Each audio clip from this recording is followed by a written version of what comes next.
Hello, bachcho. Let's read the question. The question says, why does Bryson find it difficult to do even the most routine things? So, Bryson के लिए क्यों वो सारी चीजें difficult था, यानी कि बहुत ज्यादा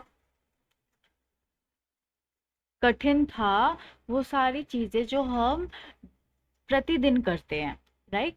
द मोस्ट रूटीन थिंग्स यानी कि क्या की पॉइंट्स हम ध्यान में रखेंगे इस क्वेश्चन का आंसर लिखते वक्त? सबसे पहला बात, बिली ब्राइसन जो कि इस लेखक है इस कहानी के, इस लेसन के, is an unorganised and irresponsible person, जो कि बहुत ज्यादा अनियोजित और गैर जिम्मेदार या फिर जो ध्यान ना देते हो ऐसे व्यक्ति है। He also has a clumsy manner, उनकी जो आदतें हैं ना उनमें बहुत ज़्यादा अनाड़ीपन है।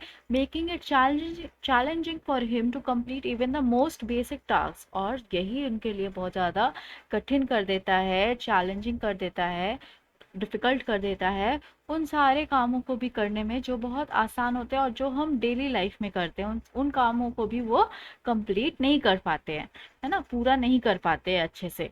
सो इन की पॉइंट्स को ध्यान में रखते हुए हम इस क्वेश्चन का आंसर क्या लिखेंगे? So here we have the answer, और हम आंसर ये लिखेंगे, Billy Bryson is an unorganised and irresponsible person. Billy Bryson कैसे हैं? बिली ब्राइसन बहुत ज़्यादा अनियोजित और गैर जिम्मेदार व्यक्ति है, या फिर जो ध्यान ना देते हो ऐसे व्यक्ति हैं। He also has clumsy manners, और उनके जो आदतें हैं वो उनमें बहुत अनाड़ीपन है। Making it challenging for him to complete even the most basic task, और यही जो अनाड़ीपन है उनमें बहुत ज़्यादा उनके लिए डिफिकल्ट कर देता है, चैलेंजिंग कर देता है, कठिन कर देता है उन सारे कामों को भी पूरा करने में जो हम प्रतिदिन करते हैं, हमेशा करते हैं। मोर ओवर, और आगे भी, he does not take these flaws seriously, वो इन अपनी खामियों को सीरियसली नहीं लेते।